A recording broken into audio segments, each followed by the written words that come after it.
Why am I getting spam from my own email address? Have you ever opened an email only to find it's spam or blackmail that seemed to come from your own email address? You're not alone. Faking email addresses is called spoofing, and unfortunately, there's little you can do about it. Spoofing is the act of forging an email address so it appears to be from someone other than the person who sent it. Often, spoofing is used to trick you into thinking an email came from someone you know or a business you work with, like a bank or other financial service. Unfortunately, email spoofing is incredibly easy. Email systems often don't have a security check in place to ensure the email address you type in the from field truly belongs to you. It's a lot like an envelope you put in the mail. You can write anything you want in the return address spot if you don't care that the post office won't be able to return the letter to you. The post office also has no way of knowing whether you really live at the return address you wrote on the envelope. Email forging works similarly. Some online services, like Outlook.com, do pay attention to the from address when you send an email and might prevent you from sending one with a forged address. However, some tools let you fill in anything you want. It's as easy as creating your own email SMTP server. All a scammer needs is your address, which they can likely buy from one of many data breaches. Scammers send you emails that appear to come from your address for one of two reasons. Generally, the first is in the hopes they will bypass your spam protection. If you send yourself an email, you're likely trying to remember something important and wouldn't want that message labeled as spam. So, scammers hope that by using your address, your spam filters won't notice, and their message will go through. Tools do exist to identify an email sent from a domain other than the one it claims to be from.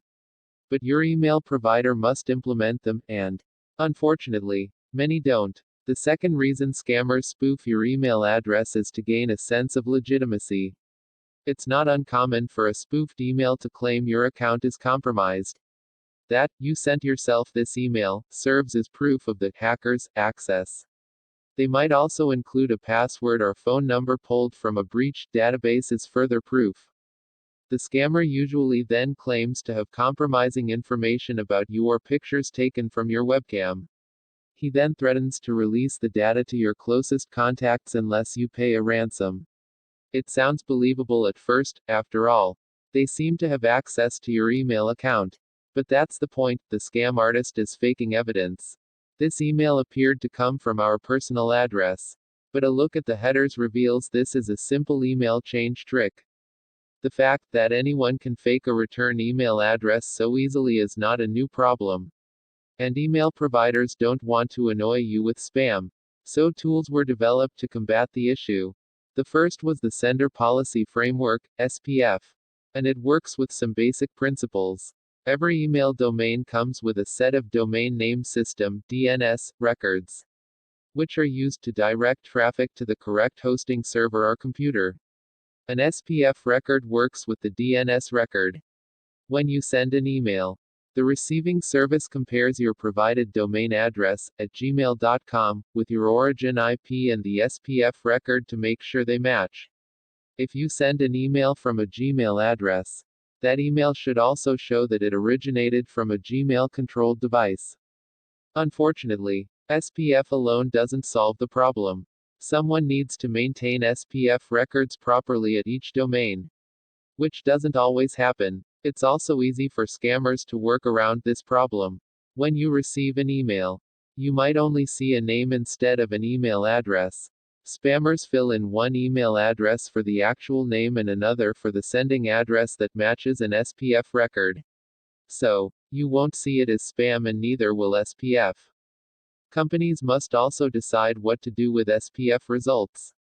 Most often, they settle for letting emails through rather than risking the system not delivering a critical message.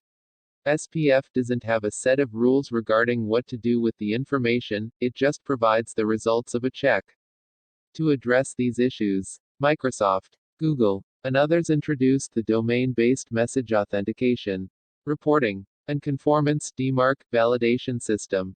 It works with SPF to create rules for what to do with emails flagged as potential spam. DMARC first checks the SPF scan. If that fails, it stops the message from going through, unless it's configured otherwise by an administrator. Even if an SPF passes, DMARC checks that the email address shown in the from field matches the domain the email came from. This is called alignment. Unfortunately, even with backing from Microsoft, Facebook, and Google, DMARC still isn't widely used.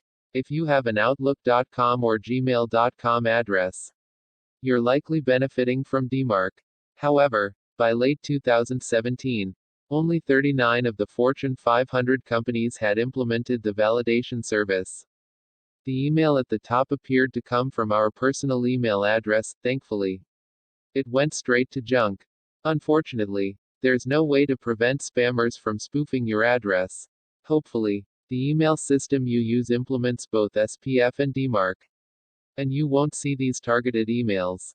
They should go straight to spam. If your email account gives you control of its spam options, you can make them more strict. Just be aware you might lose some legitimate messages. 2. So be sure to check your spam box often. If you do get a spoofed message from yourself, ignore it. Don't click any attachments or links and don't pay any demanded ransoms. Just mark it as spam or phishing, or delete it. If you're afraid your accounts have been compromised, lock them down for safety. If you reuse passwords, reset them on every service that shares the current one, and give each a new, unique password. If you don't trust your memory with so many passwords, we recommend using a password manager. If you're worried about receiving spoofed emails from your contacts, it might also be worth your time to learn how to read email headers. Text source, howtogeek.com.